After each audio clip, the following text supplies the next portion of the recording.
Hello, welcome back to the probability class. Today we'll solve a few problems using basic definition of probability and the basic rules that we derived from there. Let me bring out the slide first.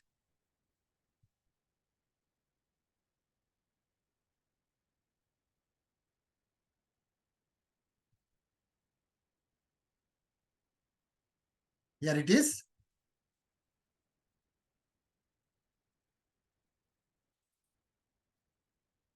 Most of these problems are combinatorial in nature. So before I start, let me tell you one basic rule which is very useful in tackling this kind of problems. Suppose there are 3 cities or 3 towns. Okay, let me take the pen so that I can write. Yeah, here it is. Suppose we have got 3 towns, A, B, and C. From A to B, suppose you have got 2 routes. And B to C, you have got 3 routes.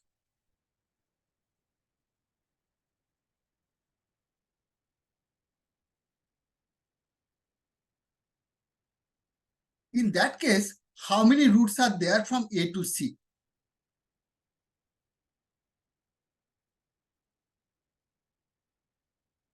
How many routes from A to C? In order to go from A to C, I may use this road to come to B. Let's name these things. Say AB, AB1, AB2, BC1, BC2, and this is BC3. These are the 5 roads. 2 in order to come to B from A and 3 to come to C from B. Now, to come to C from A, I must go through town B. So how can I go from A to C? I may go to B using AB1 and then followed by BC1, or it may be AB1, BC2, or AB1, BC3, or it may be. So these are the 3 possibilities. If I choose this road to come to B, then there are 3 choices to come to C. If I use this road to come to B, what are the choices? AB2 followed by BC1, then AB2 followed by BC2, and AB2 followed by BC3. So altogether, how many possible routes are there from A to C? 6. How are we getting that thing? That is equal to 2 multiplied by 3. And how are you getting these factors 2 and 3? See, there are 2 ways to come from A to B, 2 ways. And to come to C from B, we have got 3 ways. So that's what are the factors. 2 and 3. 2 and 3. We are not adding. Please remember this. It is not equal to 2 plus 3. So the number of roads from A to C is equal to number of roads from A to B multiplied by number of roads from B to C. Okay. Now, let me erase this part.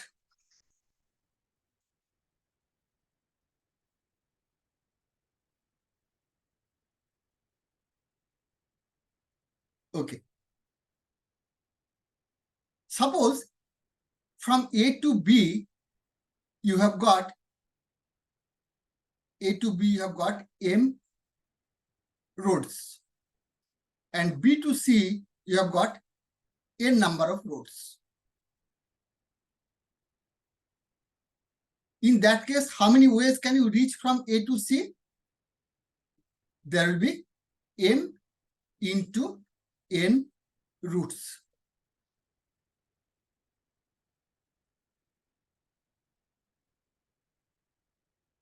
Hope this is clear.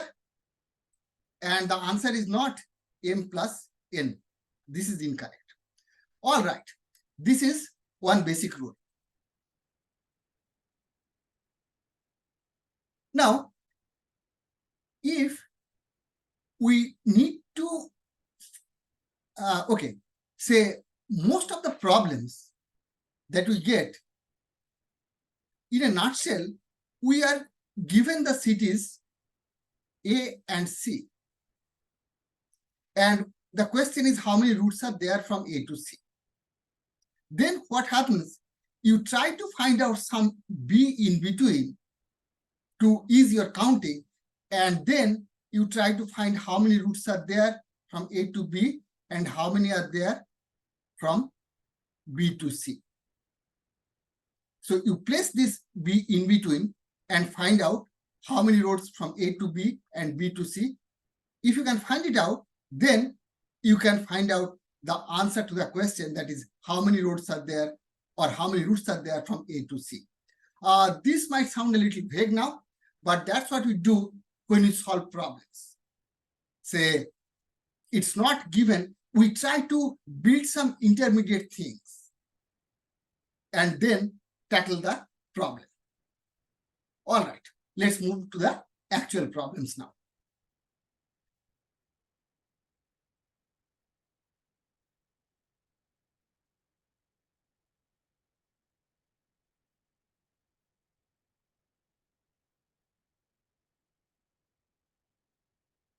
All right, here are two problems.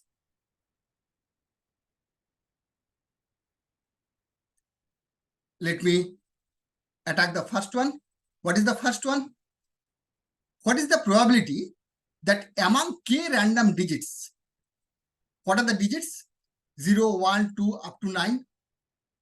Question number A, neither 0 nor 1 appears. And question number B, at least one of the two digits, 0 and 1, does not appear. Okay, so let's attack that.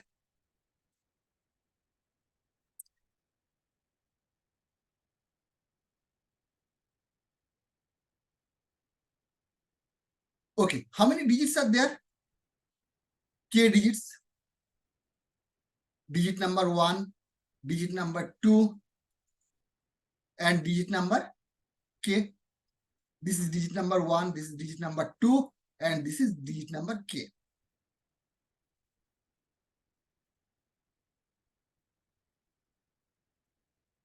We are randomly picking up the digits, right? So in this place, there can be any digit from 0 to 9. Again, here it can be any digit from 0 to 9, and here also any digit from 0 to 9.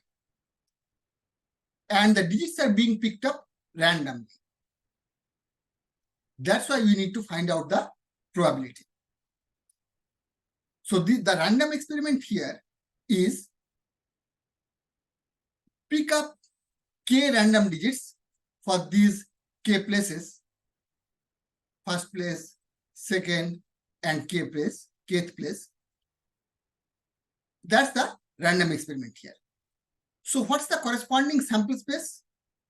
You remember that sample space is nothing but the set of all possible outcomes. So what is the set of all possible outcomes here?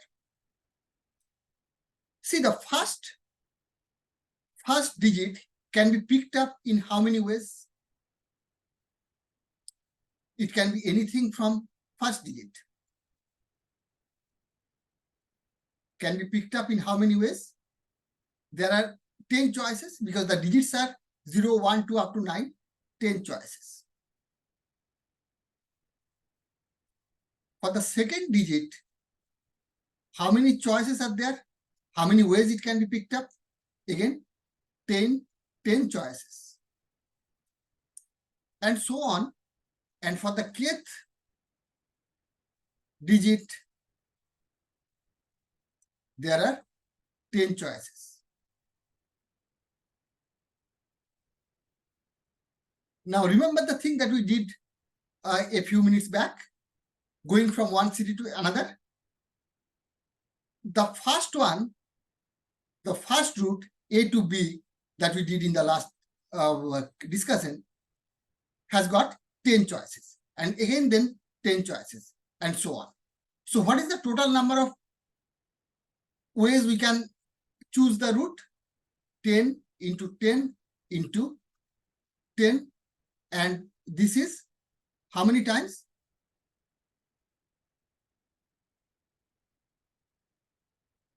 K times. So that means is equal to 10 to the power k. Right? So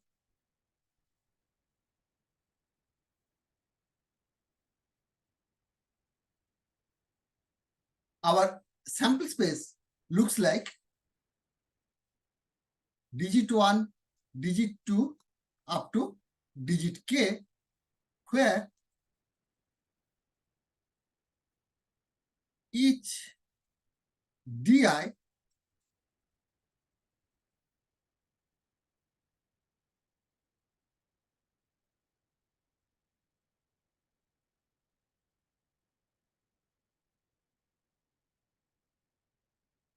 that's what is our omega or sample space. And what is the size of omega here that we saw? That is equal to 10 to the power k. And you understand the reason now why it is 10 to the power k. Because the first choice, that is D1, can be chosen in 10 ways. Then again, D2 has got, D2 has got 10 choices, and so on.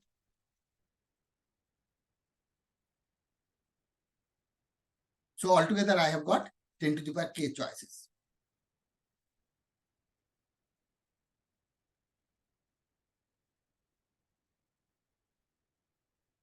Now comes our event. What is the event we are talking about? Neither 0, the event A, is neither 0 nor 1 is used. That's the event A. So let's find out what is the size of it. Once I can find it out, then finding out probability is just the ratio of these two numbers, size of A by size of omega. While finding out the size of size of A, let's find out what are the choices of D1 I have for A.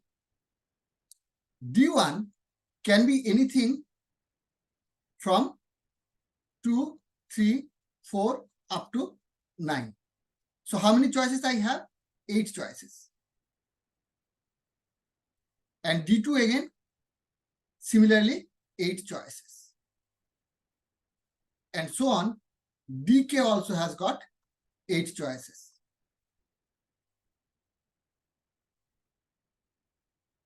So how many choices we have in combination of all these k digits? Again, apply the multiplication rule there. So I have got, instead of 10 to the power k earlier for omega, I have got 8 to the power k choices. That's why size of A is equal to 8 to the power k. All right. So let me now clear this board and write it down. Size of omega that is the sample space size, is equal to 10 to the power k, and size of the event, the relevant event here, is equal to 8 to the power k. So what is the probability of A here? That is size of A by size of omega, that is equal to 8 to the power k by 10 to the power k, is equal to 8 by 10 whole to the power k, or can be written as, after simplification, 4 by 5 to the power k. So this is the answer. Probability of not using any digit of between 0 and 1 is equal to 8 by 10 whole to the power k.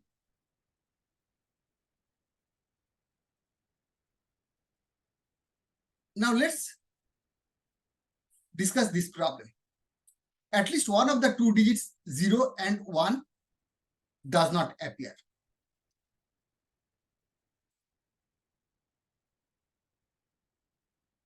Now let us talk about two events instead of a single one. Let A be the event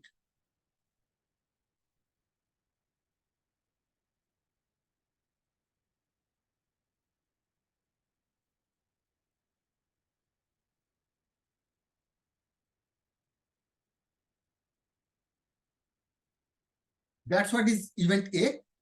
The digit 0 is not used. And event B, the event that digit 1 is not used. By similar analysis as we did a few minutes back, what should be size of A? Here I'm not entitled to use digit 0. So for the first digit, I have got 9 choices. Again, for the second digit, I have got 9 choices, and so on. K times is equal to 9 to the power k. Similarly, size of B equal to 9 to the power k. Right. Now, let's get back to the question. What is the question asking us? At least one of the two digits 0 and 1 does not appear. So in other words, it's nothing but it is asking us to find out the probability of this event. See, this event is precisely what is asked for here. At least one of the two digits 0 and 1 does not appear. That means either A happens or B happens. So we need to calculate this one. Now, which rule comes to your mind? That is inclusion-exclusion principle. So this is nothing but PA plus PB minus P of A intersection B, which we typically write as AB. We already know what is PA because PA is nothing but 9 by 10 whole to the power k, and so is PB. Why is it so? Because we have already found out that size of A is 9 to the power k, and size of B is 9 to the power k, and size of omega is equal to 10 to the power k. So probability is nothing but the ratios. That's how we got PA and PB. How about this? P of AB. AB means what? It's intersection of these two, right? Means we must avoid both we must avoid both the digits 0 and 1. In other words, what is the probability that neither 0 nor 1 is used? And that's precisely we worked out in question A. And how much was that? So in question A, we have already found out that that is equal to 8 by 10 whole to the power k. So this is nothing but 8 by 10 whole to the power k. In other words, this turns out to be, the answer turns out to be 2 into 9 upon 10 whole to the power k minus 8 upon 10 whole to the power k.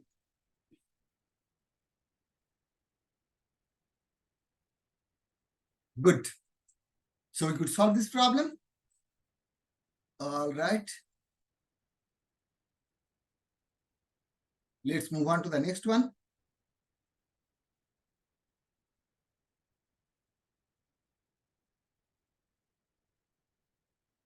What's the probability that a bridge hand will contain at least one S?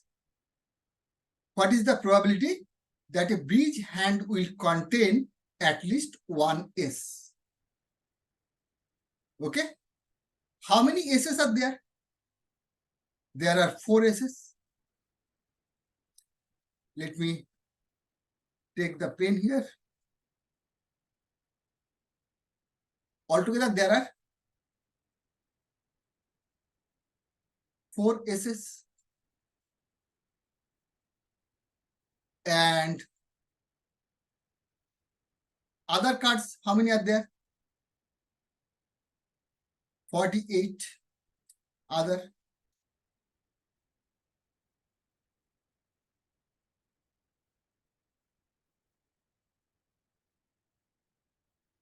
Okay. We need to calculate what is the probability that a bridge hand will contain at least one S. What is a bridge hand, first of all? Bridge is played among 4 players. Typically, we denote the players as north, east, south, and west. These are the 4 players. When you play, 4 of you play, then you have typical names, but otherwise we just denote them as north, east, south, and west. That is the convention we follow. Now, each person gets an equal share.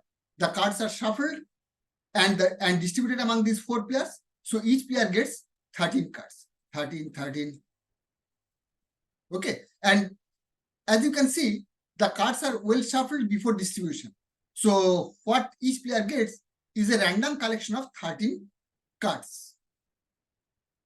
Any of them, what the person gets is called a bridge hand.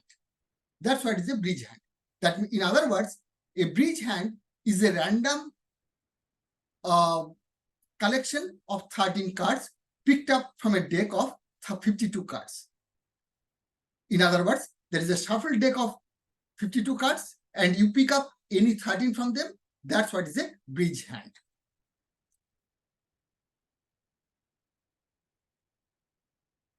Let me erase this part. Okay. Now,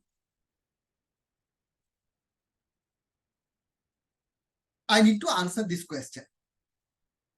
What's the probability that a bridge hand will contain at least one S? So that's what is the event A.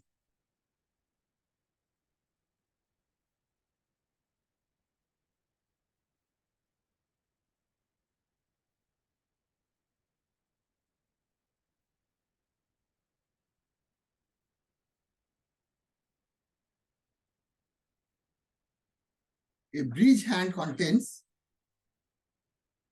at least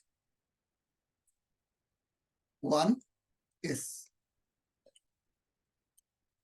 We are first designating the event A.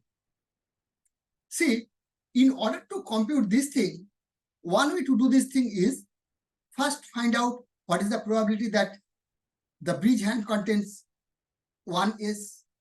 Then what is the probability that it contains 2S, 3S, and 4S. And all these events are disjoint. Then add them together to get the answer. However, in this case, there is a simpler way of tackling the problem.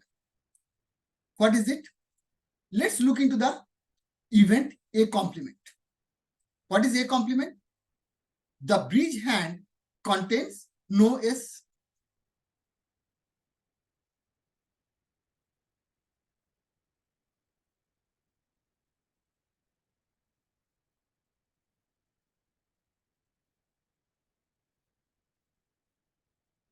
That's what is A complement. Now, after identifying A and A complement, let's see if we can find out the probability of A complement in a simpler way. By the way, what is the sample space here? Sample space omega. Any combination of 13 cards gives a sample point here or a outcome of the random experiment, right? So how many ways 13 cards can be drawn out of a deck of 52 cards? That can be done in these many ways, right? That's why size of omega, number of possible outcomes, is same as 52C13. We typically use this symbol. Otherwise, also you can write it this way, 52C13. They are the same thing. So that is the sample space size here. Okay. Now, what is the size of A complement? A complement means the bridge hand cannot contain any S. In other words, all those 13 cards must come from this group. So how many possible ways it can be done? We will have to choose 13 cards out of these 48 cards. So that can be done in 48 C13 ways. That's why size of A complement equal to 48 C13. Having done so, we can say that probability of A complement is nothing but size of A complement by size of omega, that is 48 C13 divided by 52 C13. Okay, so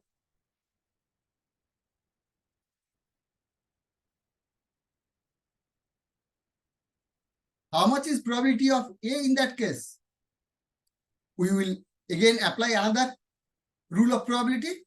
Probability of A is nothing but 1 minus probability of A complement. We know that. Actually, the rule says probability of A complement is equal to 1 minus PA.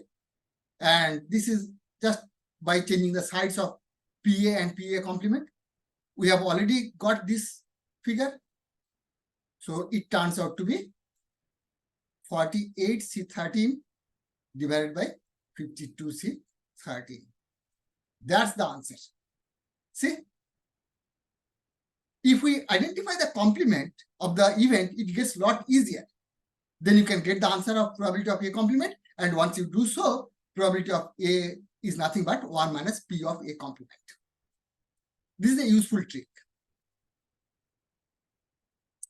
Let me clear the board and go to the next question.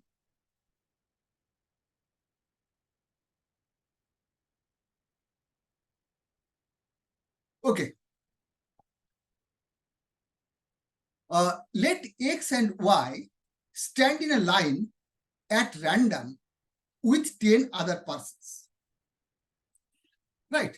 So X and Y are two persons, and they are standing in line with 10 other persons. That means altogether there are 12 people.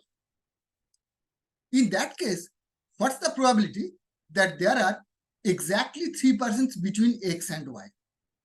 As you can see, between X and Y, either there is nobody, that means they are standing consecutively, or there may be 1 person, 2 persons, etc., up to all the 10 people may be in between X and Y. So between X and Y there can be any number of persons from 0 to 10. And the question is, what is the probability that there are exactly 3 persons between X and Y? Now, say I told you that it's how you identify the sample space or the outcomes. You must identify the outcomes in a way so that each outcome appears equally likely. Now, one way of writing the outcome is how many people are there between X and Y. That way, your sample space will be 0, 1, 2, 3, up to 10. You get my point? Suppose I just count how many people are there between X and Y. That's a valid way of looking at the outcome of the random experiment. By the way, what is the random experiment here? I'm just repeating all these things in more detail so that you understand the thing. For further problems, I won't be actually doing this. Once your mind map is done, here, what's the random experiment? You are just placing the 12 people randomly. That's what the random experiment is. So they may appear in any order. Now, if we identify the outcome this way, that how many people are there between X and Y, then intuitively it is not clear why all these 11 outcomes, there are 11 outcomes, right? In this case, that there can be 0 persons between X and Y, 1 person, or up to 10 persons. So these 11 outcomes, it's not clear that they should be equally likely. That's at least intuitively you cannot visualize the thing and you cannot really be confident that they're equally likely. Had we been able to see that they are equally likely, then our answer would have been, the question is, there are exactly 3 persons between X and Y. So answer would have been, in that case, that 1 upon 11, because only one of the outcomes, that is, if there are 3 persons, that is favorable to this event. So that's why the answer would have been 1 upon 11. But the answer is not actually that. Why is it so? Because this way of identifying the outcomes actually doesn't give us equally likely outcomes. However, let us get into the details of the analysis. Say,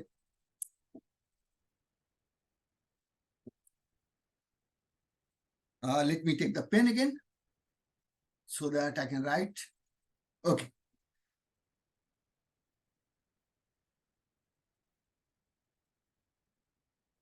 So here, there are 12 people. 1, 2, 3, 4, 5, 6, 7, 8, 9, 10, 11, 12. Right? Let's number them. These are the positions: 1, 2, 3, 4.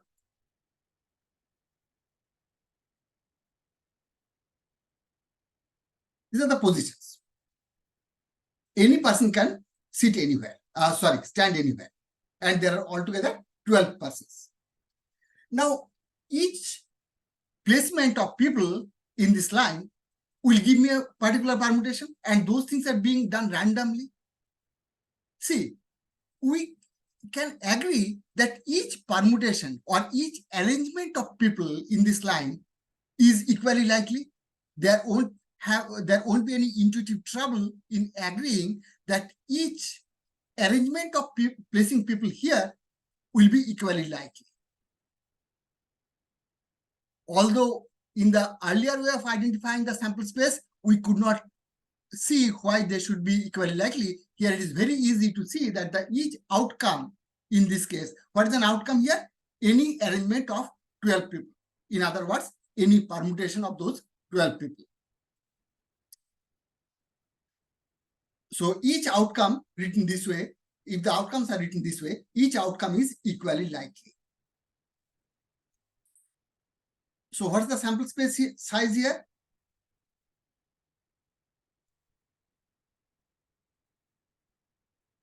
$12 factorial, because all the permutations, see, each person is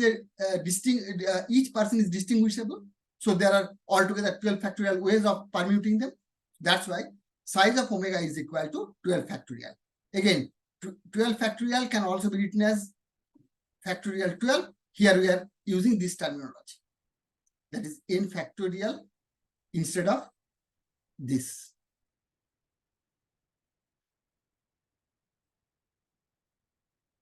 So our sample space size is this. Now comes the crucial question that how many ways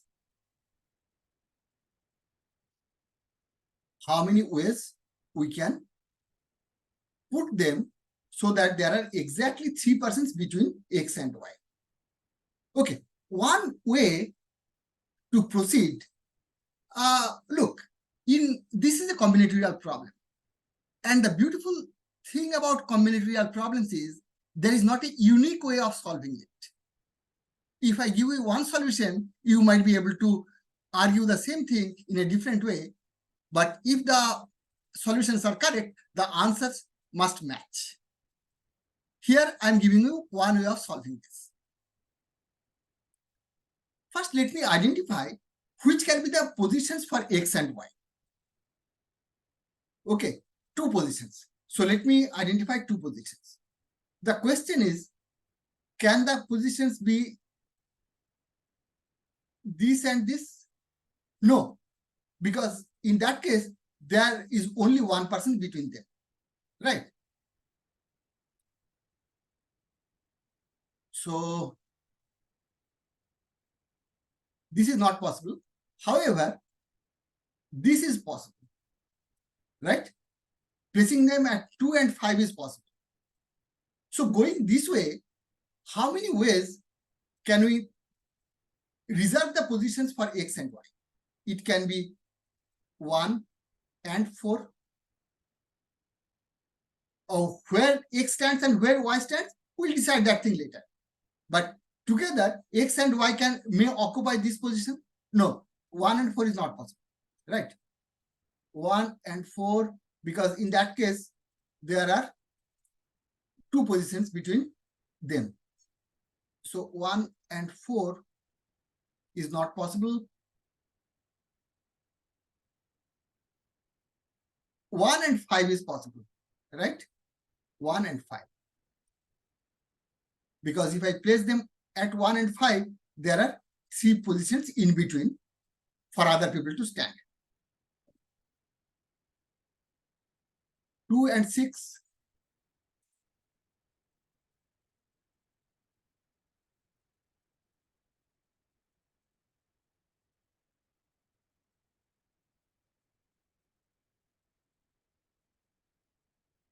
These are the possibilities. Or there are 12 positions altogether.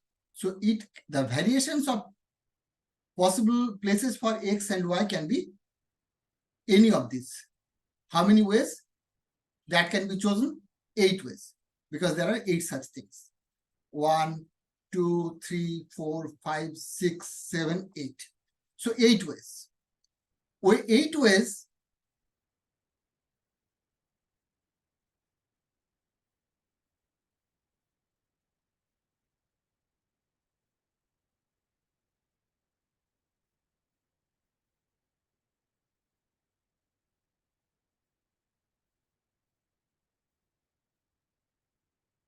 This is one observation. 8 ways we can choose positions of x and y. Often in combinatorial things, we make a series of observations and then combine them. So this is the first observation.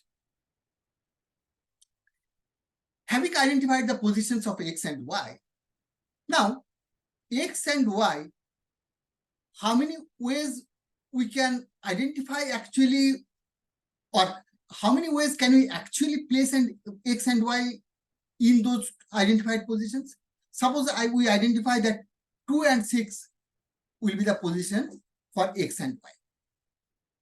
In that case, either x can be placed in 2, y in 6, or it can be the other way around. That is, x may stand at position number 6 and then y at position number 2. So altogether, x and y, once this combined position is identified, x and y can stand there in 2 factorial equal to 2 ways.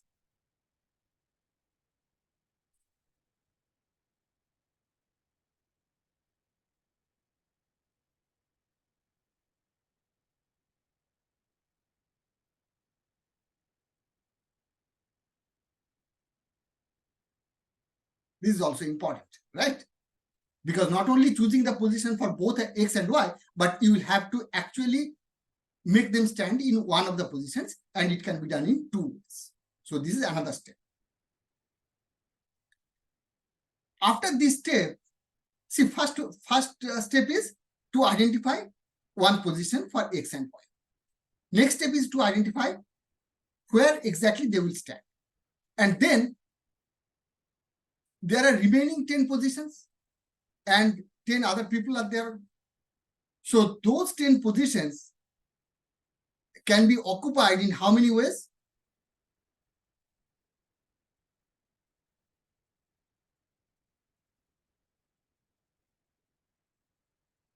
Ten factorial ways the other positions can be filled, right? Once that is done, you have been able to place each and everybody. So what are the number of favorable outcomes here? See, this terminology we'll keep on using.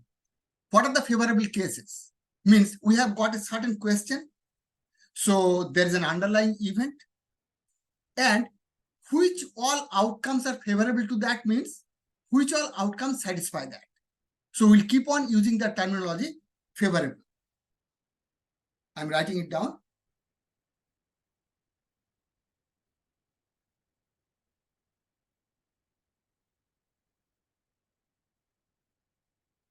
Favorable outcomes. Favorable outcomes with respect to which event? The event that we are talking about, that this event. Favorable with respect to this event. Once we can count all the favorable outcomes for this event, then we can compute the probability by just taking ratio of this with the size of omega, which is 12 factorial. We have already found it out. So how many favorable outcomes are there?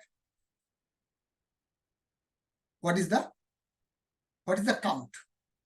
Number of favorable outcomes here is equal to, now let's come to that counting principle that we started with.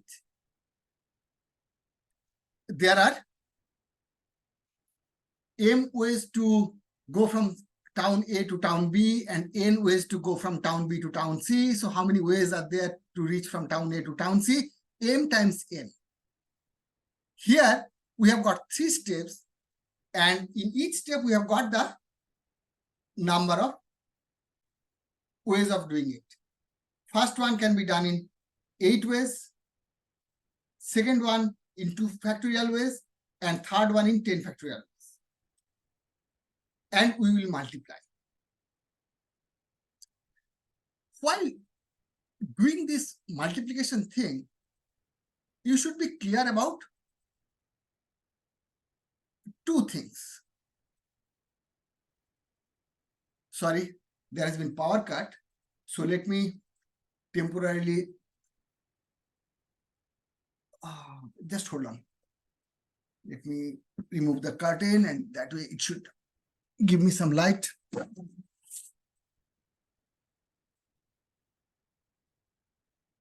All right.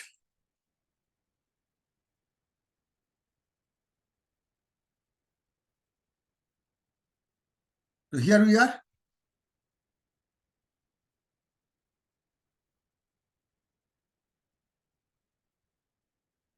Okay. As what I was talking about is, here you should observe 2 things. First of all, any favorable outcome can be done this way. That is, first by identification of the positions of X and Y, then by placing X and Y, and then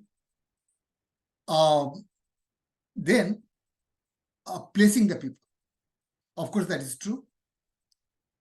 And the other thing is to ensure is they are non-overlapping. Okay, they are non-overlapping. That is, any of these solutions, while finding out the solutions this way, whether two ways of doing or 2 solutions are the same solution is counted in two different, sorry, I'm getting vague here, perhaps. Okay, so let me avoid that. Say, I just wanted to tell you that there should not be any double counting. Okay, so just keep that thing in mind. However, just let me get back to this original problem and remove that whatever vague thing I was talking about. That was getting a little vague. I hope the things will get clearer as you solve more problems. Primarily, what I wanted to tell you is you should be clear about two things. You must count all the possible ways, and number two, there should not be any double counting. You will have to make sure. All right. Now let me get back to this problem. Okay. So how many favorable outcomes are there? We'll have to multiply this. 8 because of this thing, multiplied by 2, multiplied by 10 factorial. Okay. So what is the probability of A in that case?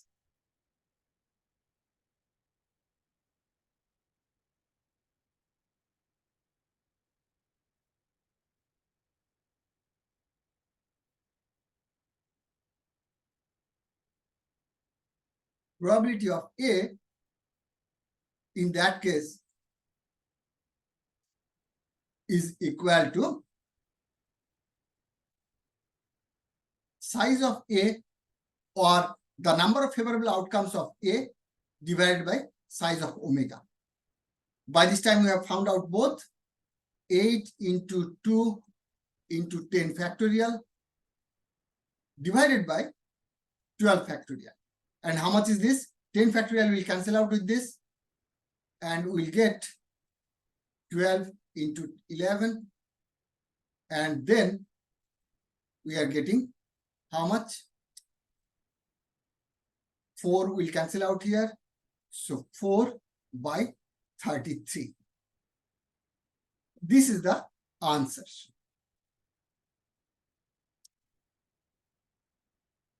All right.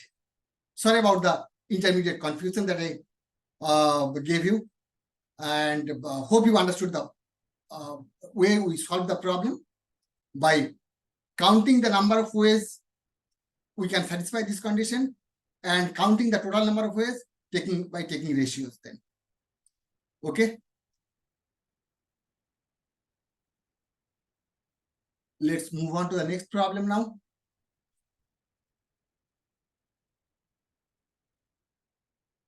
Out of 2n plus 1 tickets, 3 are drawn at random. What's the probability that these 3 numbers will form an AP, or arithmetic progression? There are 2n plus 1 tickets. 2n plus 1 tickets. Those tickets are numbered 1, 2, 3. The tickets are consecutively numbered. That is given.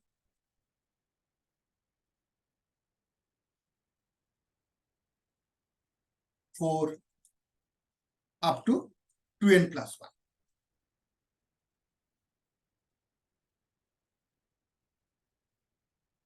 All right. We need to pick up 3 tickets, right? 3 tickets are drawn randomly. Now, if the drawn tickets are 1, 2, and 5, are they in AP? Answer is no. However, if it is 1, 5, and 9, they are in AP, because the common difference is 4. So let's identify the event A, that the chosen tickets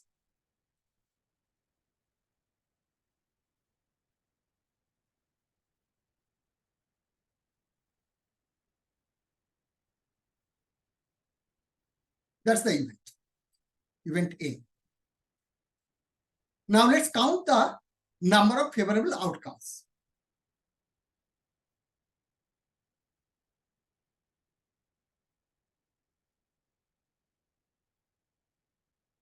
Suppose the 3 tickets are in AP with common difference D. then they will look like x plus d and x plus 2d, right? So what is the difference between the first number and the last number? That is 2d. Now, there can be multiple ways of choosing, say, this kind of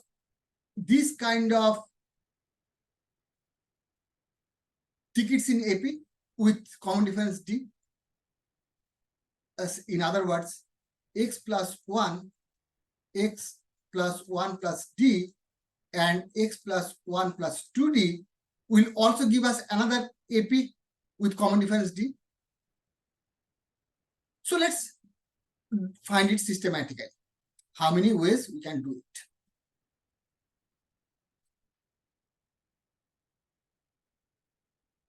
Let's pick up the common difference D equal to 1.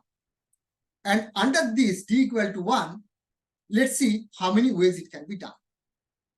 When D equal to 1, the choice of tickets may be 1, 2, 3. This is one choice. Another choice may be 2, 3, 4. Another choice. What can be the last choice? The last choice can be maybe 2n minus 1, 2n and 2n plus 1. So these are the choices. So that the tickets are in AP with common difference equal to 1. Either the tickets may be 1, 2, 3 or 2, 3, 4, or the last choice may be 2n minus 1, 2n and 2n plus 1. So how many total ways of choosing 3 tickets so that they are in AP with common difference 1? There can be 2n minus 1 choices.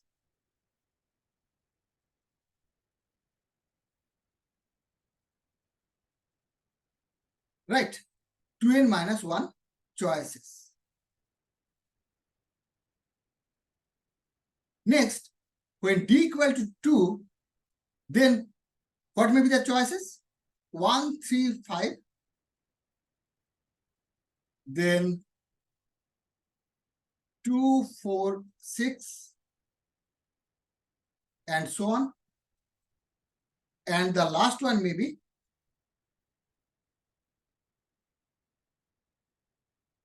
2n plus 1. There should be difference of 2. So 2n minus 1 and 2n minus 3. This may be the last choice. So how many choices are there in this case? This is one choice, this is another choice, this is another choice. So altogether there are 2n minus 3 choices. Right? After this, another choice may be 3, 5, and 7. That way, say I can keep on shifting that, and this first 1, 3, 5 I can keep shifting it by one position, and that way may reach up to 2n minus 3. That's the trick. Once I find out the first one, I may keep on shifting that the whole thing by 1. See, from here to here, I'm just shifting by 1. 1 becomes 2, 3 becomes 4, 5 becomes 6, and next I'll shift by 1. So 2 will become 3, 4 will become 5, and 6 will become 7, and so on until I come to this thing. So that way, keep on shifting and come to the last one. So how many ways can you do that thing? 2n minus 3. Because the starting one may be 1 or 2n minus 3. So there are 2n minus 3 choices. And so on. And this one, how long it may go? It may go up to what can be the highest common difference? Highest common difference may be D equal to n. In that case, the only choice may be 1, n plus 1 and 2n plus 1. There is no other choice. Right? So when d equal to 1, in that case, we can choose the tickets to form a AP with common difference n in only one way. So only one choice. So how many total choices are there? Here is the tricky part. Now, if you think that, if you still have that, have in mind of that multiplication rule, that how many ways I can come from town A to B and then from town B to C, and then you multiply that thing to find out the total number of routes from A to C, it will go wrong. Here, it's not finding some intermediate town. Earlier, in the other problem, when we are solving how many ways can be, how many ways we can stand X and Y so that there will be 3 persons, we are finding in between cities. See, we found a few in between cities and then applied the multiplication rule, but not here. So you should be careful. So what is it? What should we do here? See, we will have to count all the things, and the common difference can be anything between 1 to 1, 2, or n. And here we'll have to sum all these things to find out how many ways, or to find out the total number of favorable cases. So when we add them up, what is the total number of favorable cases? Here, when d equal to 1, I have 2n minus 1 choices. When d equal to 2, I have 2n minus 3 choices. And finally, 1 choices. See, these choices, 2n minus 1, I'm writing it here, 2n minus 1, then 2n minus 3, and I'll have to add them all together, 2n minus 1 plus 2n minus 3 plus dot dot dot plus up to 1. See, these numbers themselves are forming an AP, isn't it? You can see this thing, and I'll have to find out the summation of this arithmetic progression. That should be easy. We know the formula. So let me erase this part and solve it. Okay.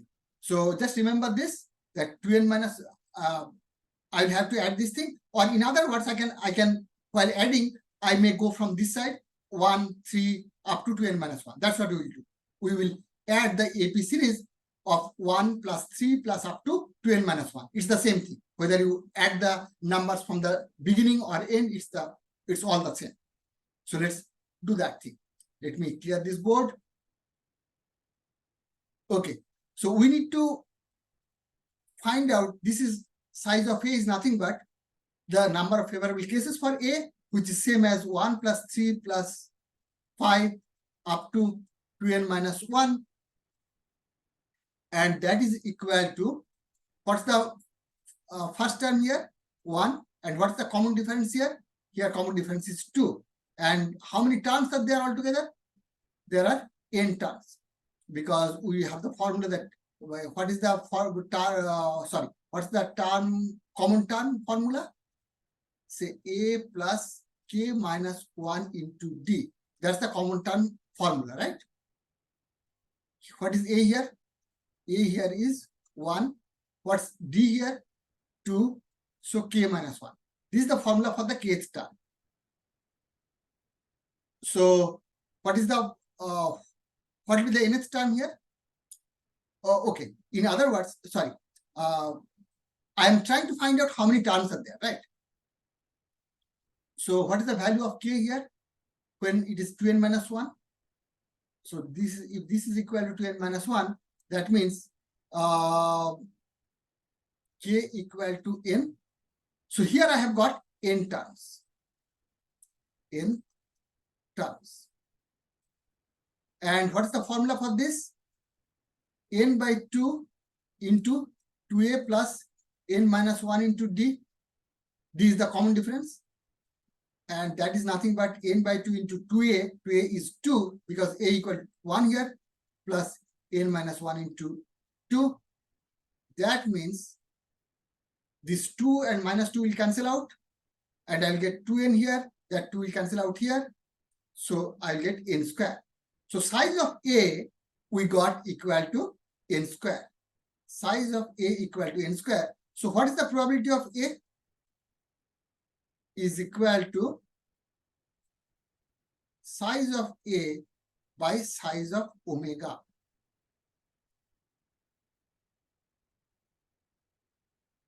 Now, what is omega? Let's clear this part. Just remember that size of A is equal to n square. We have got size of A is equal to n square. What is size of omega here? We are picking up any 3 tickets from the bunch of 2n plus 1 tickets. How many ways you can do that thing? That should be easy. Choosing 3 tickets out of 2n plus 1. So total number of ways of doing that thing is this. So probability of A is nothing but size of A by size of omega is equal to n square divided by 2n plus 1 C3. I may write it down as in expanded form. That turns out to be 2n minus 1 divided by 3 factorial. How much is 3 factorial? That is 6. This 2 and 6 will cancel out, and this n and n square will cancel out. So I will get here 3n. This will come to the numerator as 3, and this n to the power 2 will go because of this thing. So 3n by 4n square minus 1, because multiplication of this and this will give me 4n square minus 1. So that's the answer. See, after all those understanding, we have got this nice looking expression.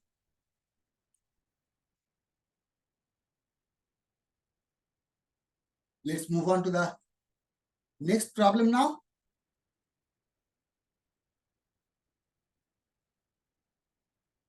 What's the probability that the birthdays of 12 people will fall in 12 different calendar months?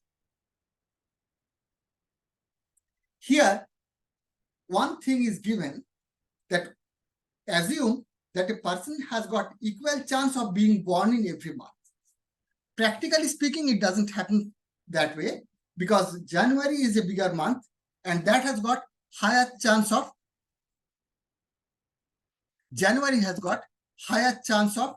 being born compared to February, which is 28 in most of the years, because January has got more number of days.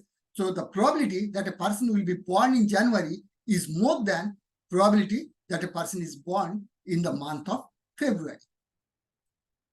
However, for the sake of ease of calculation, here it is given that you assume that a person is born on any of the 12 months with equal chance or equal probability, or each month is equally likely to be born in probability term. Okay, so how do you solve this? There are 2 problems. First is, what is the probability that the birthdays of 12 people will fall in 12 different calendar months? And next one is, what is the probability that the birthdays of 6 people will fall in exactly 2 calendar months? First, let us talk about the problem number 6. That should be easy.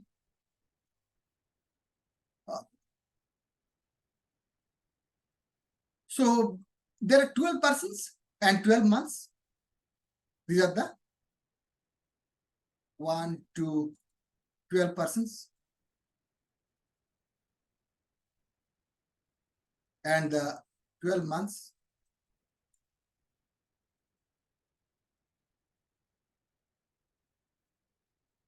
Now, first find out what is the size of omega. As you must have seen here, in most of the problems, we are not trying to identify what is the sample space. If we can find out what is the size of the sample space, that is good enough, right? And here, if you are completely new to probability, then I will suggest that try to visualize in these basic problems what is the sample space, say, and then try to convince yourself that each outcome is equally likely, and then the problem will make more sense. That is, it will exactly match with the theoretical development. All right. So what's the sample space size here? See, person 1, what is sample space size? That is finding out all possible ways of doing the thing. Right. Here the random experiment is to take any 12 persons and they will be born in any random 12 months, right? So the first person may be born in any of the 12 months. The first person may be born in any of the 12 months. That means there are 12 choices for the first person. Choices for person number 1.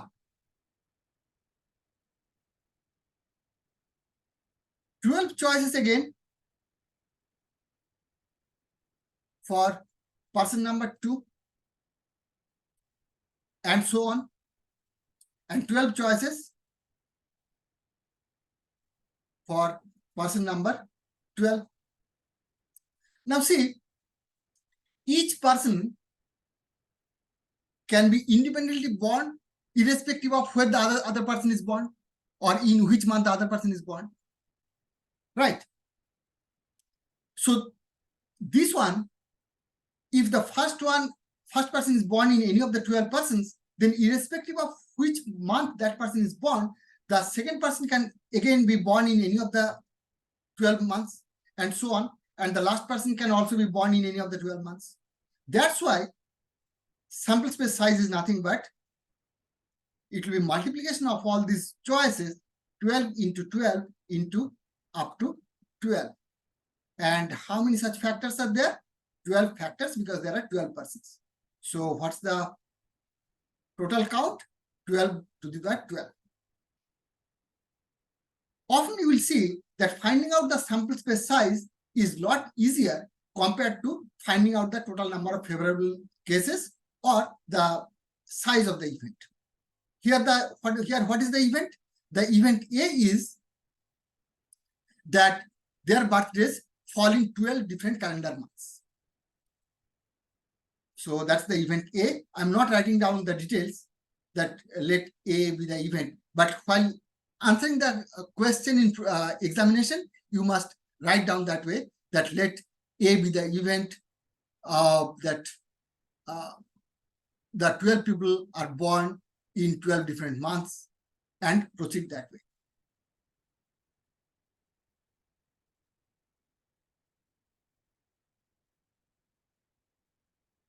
So let's count the total number of favorable outcomes for A. For that, let's see what are the choices for person number 1. The first person can be born in any of the 12 months. So that can be done in 12 ways. Once that is done, person number 2 cannot be born in the same month where the person number 1 is born. So for person number 2, there are 11 choices. I repeat, there are exactly 11 choices for person number 2 because he or she cannot be born in the same month as person number 1. So 11 choices for person number 2, then again 10 choices for person number 2, and so on, and it will go up to 1 choice for the last person, because there won't be basically any choice left for the last person. Whichever month is left, that person must be born in that left month. So there will be exactly 1 choice. So size of A is nothing but 12 factorial. So what is the probability of A? Probability of A, I'm writing here, probability of A is equal to size of A by size of omega, that is 12 factorial by 12 to the power 12. That's the answer.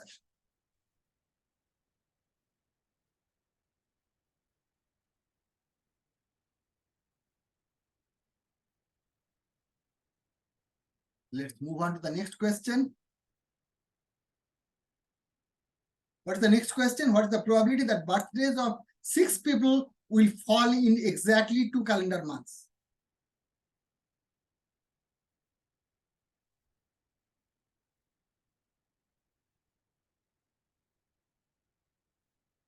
Birthday of 6 people will fall in exactly 2 calendar months.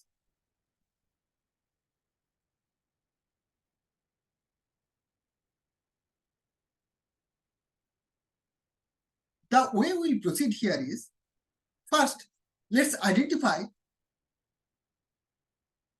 which can be those 2 months where all these 6 people can be born. Okay, by the way, before proceeding, let's find out what is the sample space size here.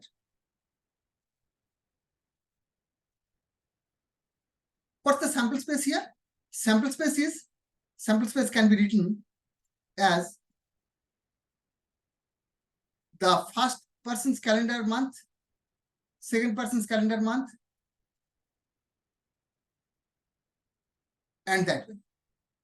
Just to make you visualize, if you are newly initiated to this branch of mathematics, then all these possibilities give us the sample space. Take the first person's first person's month of birth, second person's month of birth. Maybe the first person was born in September, the second person in May, third person in December, fourth one February, fifth one January, again September, etc. This is one choice. And we don't have any problem in agreeing here that each outcome written this way is equally likely to any other outcome. That is, each outcome is equally likely if we capture the outcome this way. And the random experiment is pick up any 6 people randomly from a population. That's the random experiment.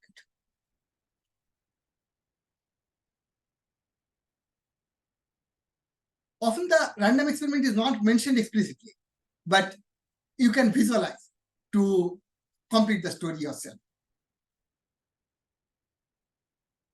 So what's the size of omega? The first position may be any of the 12 months.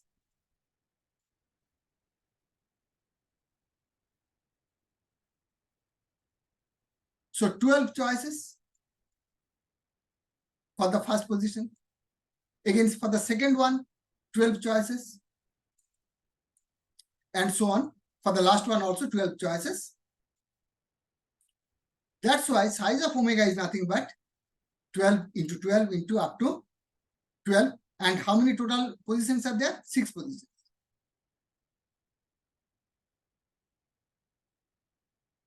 So 12 into 12 up to 6 times, that is 12 to the power 6.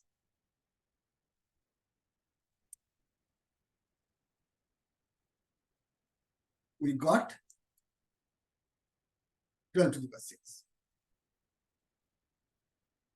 Now comes the harder part.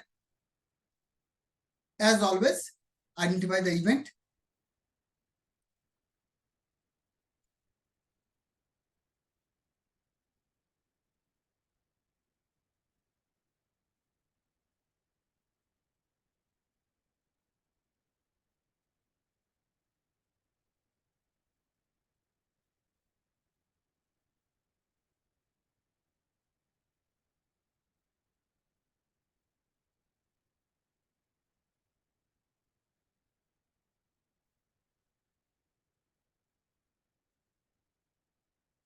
This is the event. Now, the way we will proceed is, first let us identify which months which are the 2 months where these 6 persons are born. Now, the choice of months, how many ways can you make? Choice of the 2 months. Which are those 2 months where the 6 people will be born? That can be done in how many ways? 12C2, because there are altogether 12 months and we need to choose any 2. Say, for example, it may be December and January, or May and September, or August and February, whatever.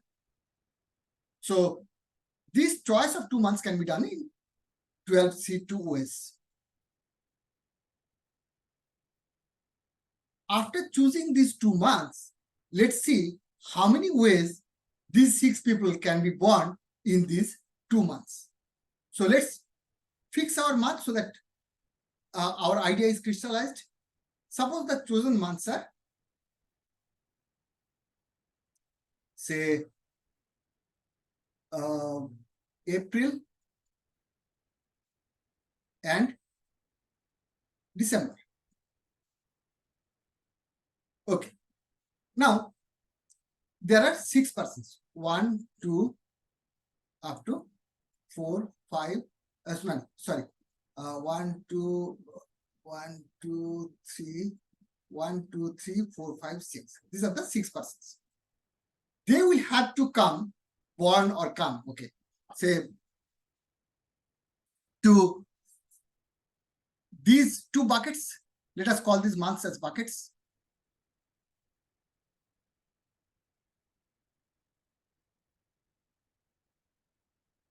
How many ways that can be done?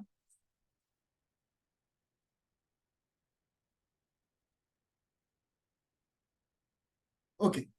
One way to do that thing is,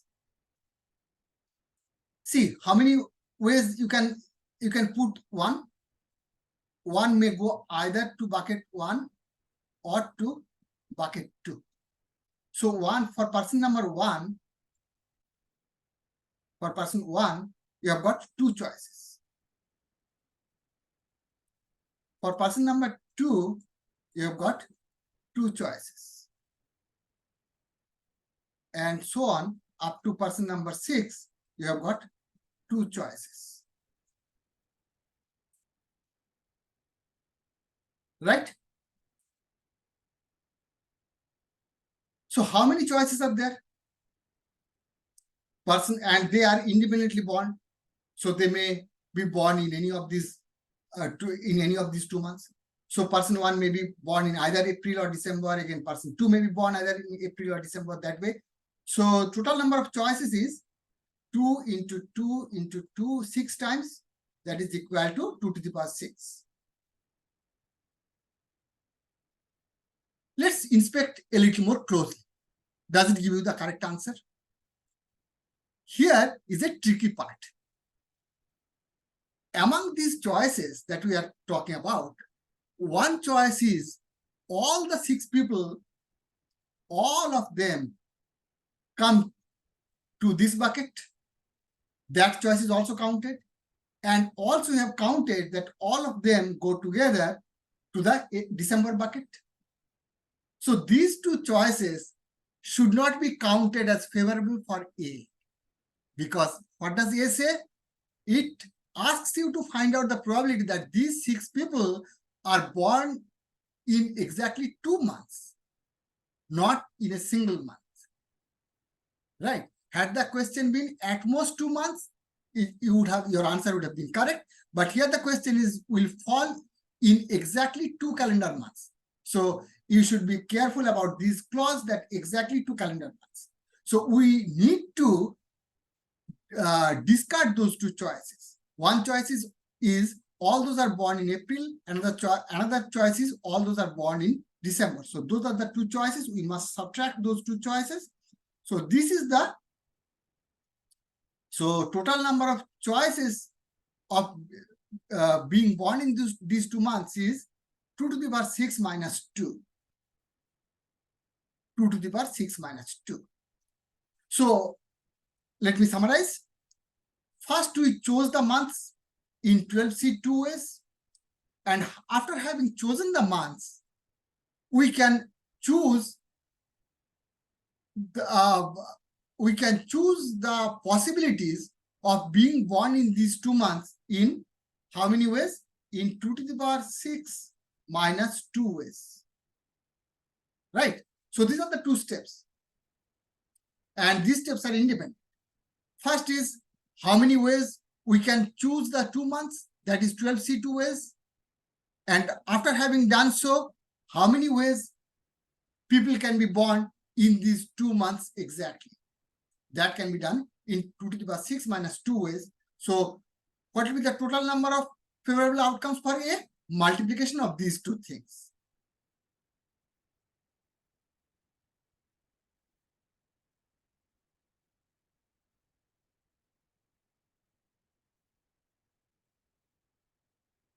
So size of A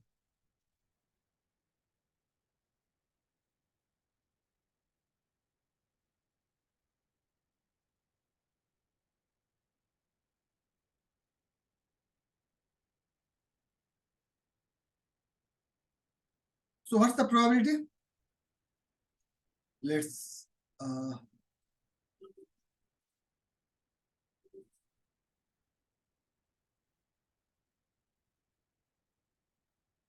what's the probability here?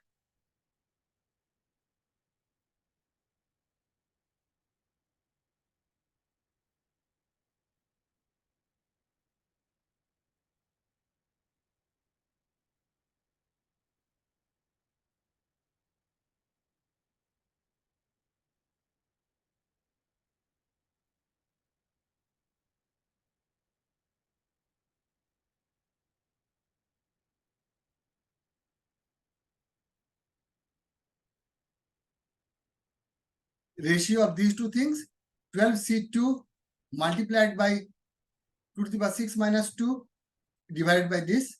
So 12C2 2 to the power 6 minus 2 divided by 12 to the power 6, which can also be written as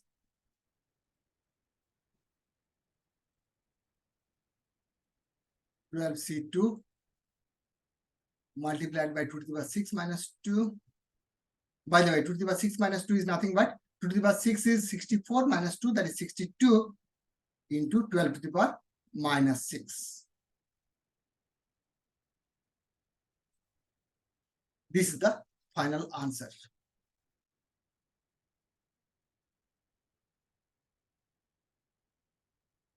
Let's move to the next question.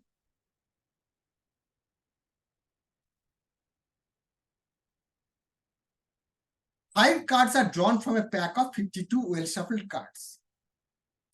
Find the probability that 4 are aces and 1 is a king.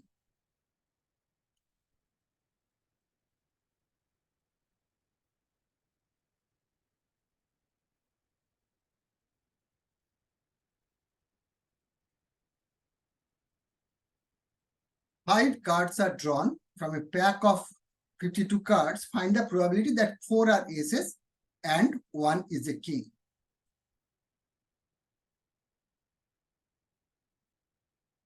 So how many cards are drawn here? 5. What is the deck size? 52.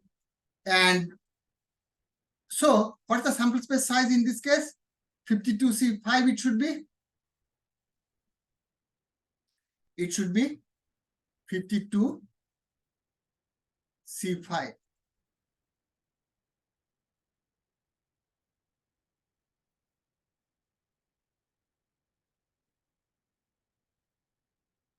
These are the aces.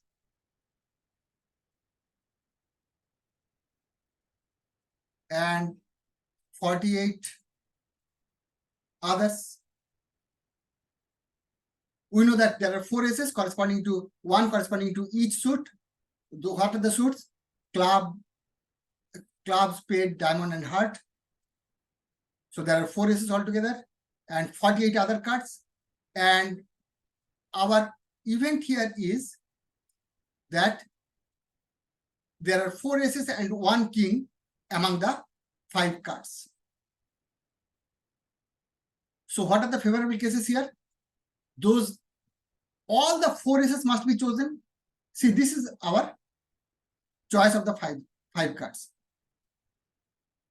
These are the 5 cards chosen from this collection. Now all the 4 aces must come here. So there is no choice primarily among the aces. There is only one way to choose them, that is bring all the aces here. So all the aces have come here. 4 aces. And another card must be chosen from this collection, from this part. So how many ways the other card, sorry, I am extremely sorry. That cannot be from any other card. Okay, so let me redraw this. Let me redraw this. These are the 4 aces. Size of omega is perfectly fine. And 4 kings. This is the collection we have in the deck of cards. In the deck of cards, there are 4 aces and 4 kings. Now, in the choice that we are making of 5 cards, all the 4 aces must come here because of the question. And we are counting the number of favorable cases. So about the aces, there is no choice. All the 4 aces must come here. However, only 1 king must come here. Only 1 king. So we have got a choice there. How many ways can we choose 1 king out of 4? That can be done in 4C1, that is 4 ways. That's why size of A is nothing but about the aces, how many choices? 1. And about the kings, how many choices? We have got 4 choices. So that's why this is equal to 4. Having done so, what's the probability of A?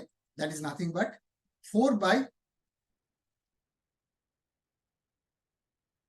see, this will be a very small number. And that's naturally expected because other than king, about aces, there is practically no choice. And other than king, there are so many other cards. So it should be a very small number.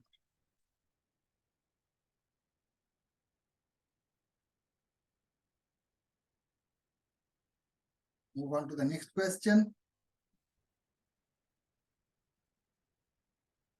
Okay.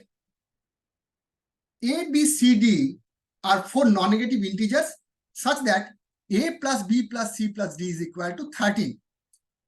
When it says 13, what should come to our mind is 13 is a typical bridge hand. When you distribute the 52 cards among 4 players, each player gets 32 cards.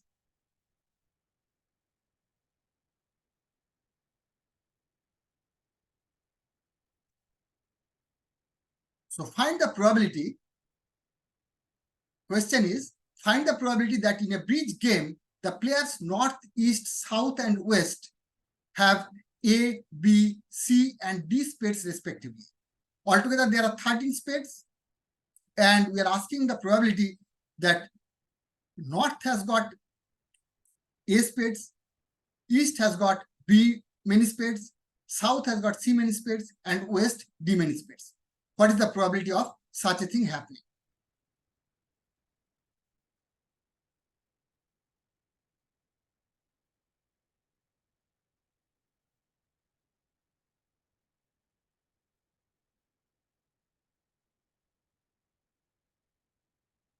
These are,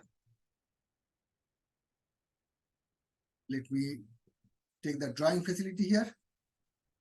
North, east, south, and west. 52 cards are there altogether. Let's first find out what is the sample space size. There are altogether 52 cards. Now, out of these 52, any 13 may be given to north randomly. That way, there are so many choices for giving the cards to north. After giving them to north, how many choices are there for east? 13 cards are already gone. So there are 39 remaining. So 39C 13. Again, east should also get 13 cards. And there are 39 left. So east has got these many choices.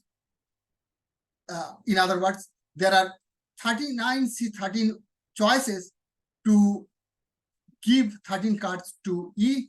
Similarly, south has got these many choices, and west has got, basically there is no choice for west after having given already 39 cards to north, east, and south.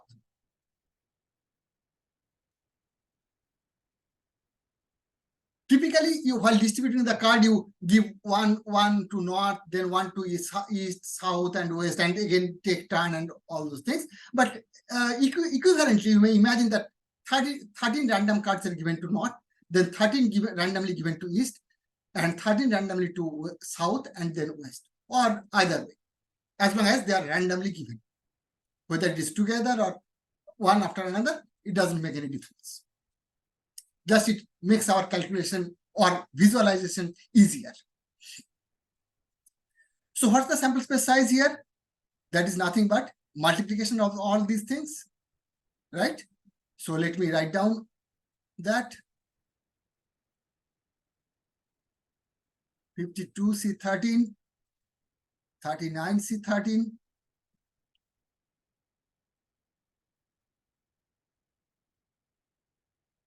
now comes the tricky part. What's the size of A? Again, as I'm repeatedly telling you, I'm not writing the details as you should write in the examination. Here I'm just giving you an idea how you can solve the problem. However, while writing the problem in the examination or anywhere formally, you should identify the event A, let A be the event, and so on, and do the writing properly as it should be done in mathematics. So what's the number of favorable cases here? One important role here is played by the spades. These are the spades. How many spades are there? 13. How many other cards are there? 39. And altogether they are 52. Now, the event A is north gets how many? North gets A, right? North gets A, south, east gets B, and so on.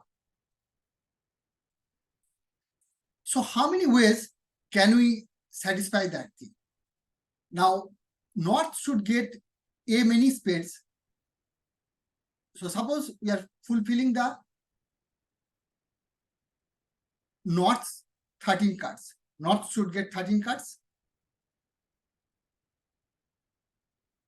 Out of that, A of them must come from this pack, these 13 spades, and the rest, 13 minus A, must come from this part. So how many ways can that be done? For this one, there are 13C A choices, and for this part, there are 39C, 13 minus A choices. So altogether, how many ways can 13 cards be given to north so that there are A many spades? The number of ways it can be done is 13CA multiplied by 39C, 13 minus A.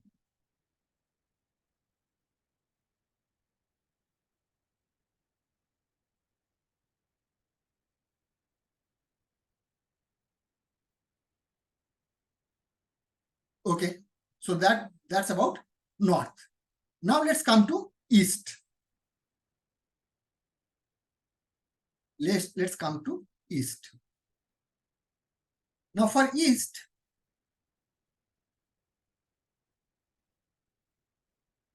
now how many spades are remaining?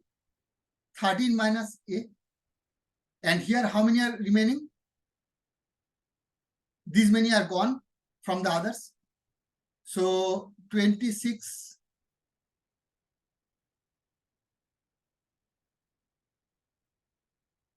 So this one is, these many are no more there. Now we have got 13 minus this, so 26 plus A. So now east must get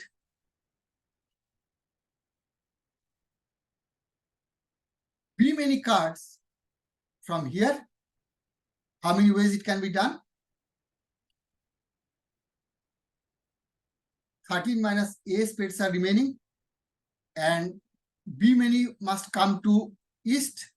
That can be done in these many ways, the distribution of the spades. And now look at the others. From this pack, from this part, he must get, he or she must get 13 minus B cards, because east will also get 13 cards and B of them are spade. So the remaining 13 minus B cards come from others. And how many other cards are there? 26 plus A. So how many ways east can be given? East can be given in how many ways? 13 minus A CB multiplied by 26 plus A C 13 minus B. Okay, let me erase these parts, not the whole board. That way, this we don't need now.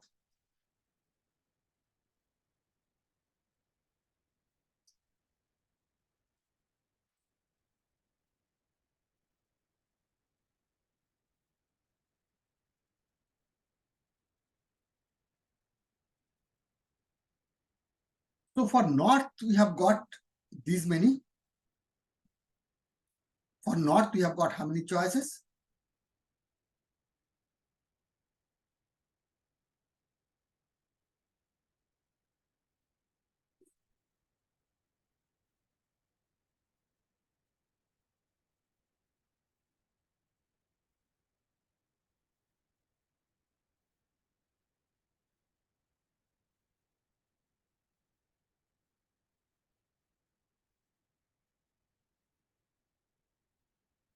Now let's observe the pattern so that we can write down the others also.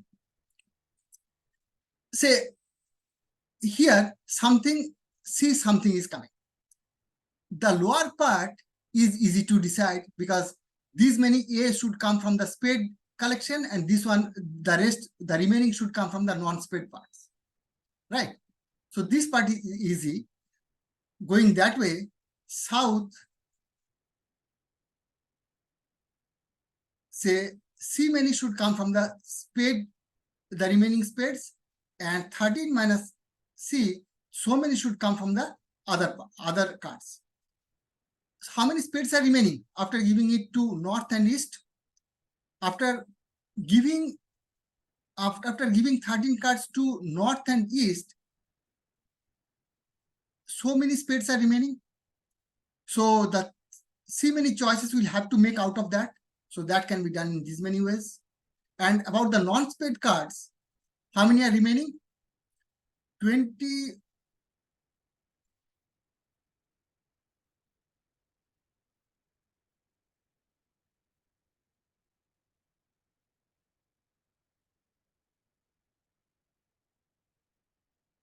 13 plus A plus B, because after before giving it to E, there were 26 plus A. Now 13 minus B are gone, so remaining will be 13 plus A plus B. Subtraction of this minus this. And once those 39 cards are given to north, east, and south, how many are remaining for west? Basically, there is no choice. Whatever the remaining 13 cards, those must be given to west. So for west, there are actually no choice, only one choice is remaining. So what's the favorable number of outcomes? Multiplication of all these things, right? This factor multiplied by this, factor by this, by this. So I'm writing down the probability directly instead of expanding this.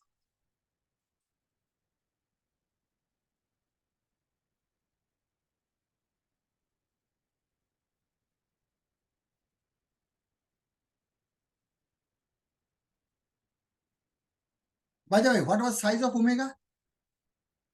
Size of omega was north can be given 13 cards in 52, see 13 ways, and then east can be given from the remaining 39, any 13, then south in these ways, and then 13, see 13 is nothing but 1, so this one.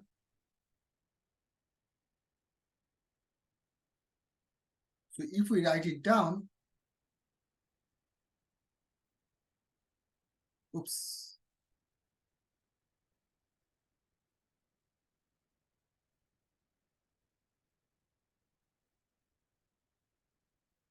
Yeah. Drawing a straight line is so difficult. Okay. So the numerator will be size of A, that is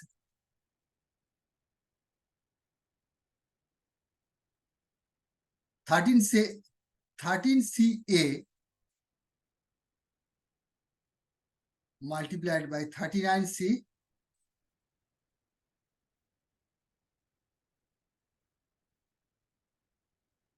this factor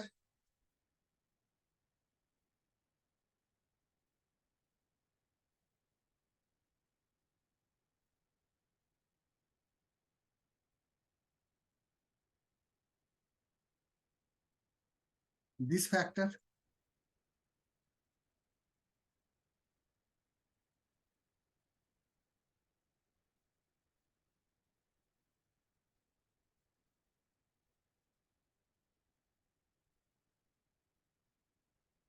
this is 13. This looks like B.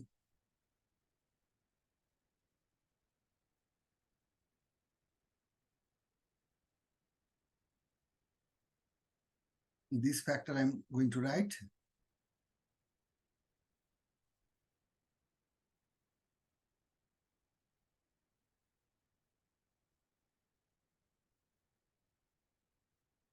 Sorry, this is C. Again, let me.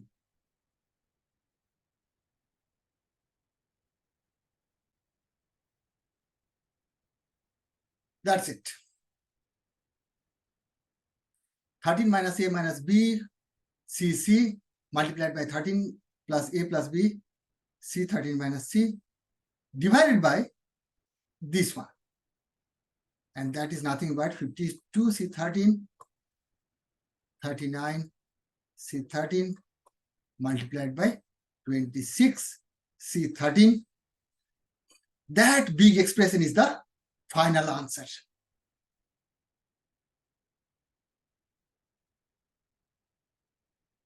Fine. Let me clear this.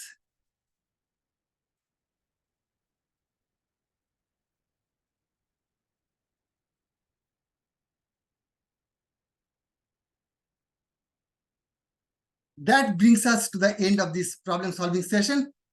Hope you liked it and see you in the next session. It took a long time, but anyhow, and I will recommend that please try to write down the problems or solutions. Once having understood that thing, try to write down the solutions in mathematical terms as you will write mathematics, because writing mathematics needs a special skill, right? You will have to be careful about each step, how you write. It should be written logically and systematically. So please do that part. Here, if I do all those things, it will take a very long time and that you will also lose interest. Here, I tried to basically give you the ideas, how it can be solved. So please do that thing, and then it will be a lot better. You will be a lot better equipped to go ahead if you can do that thing, please.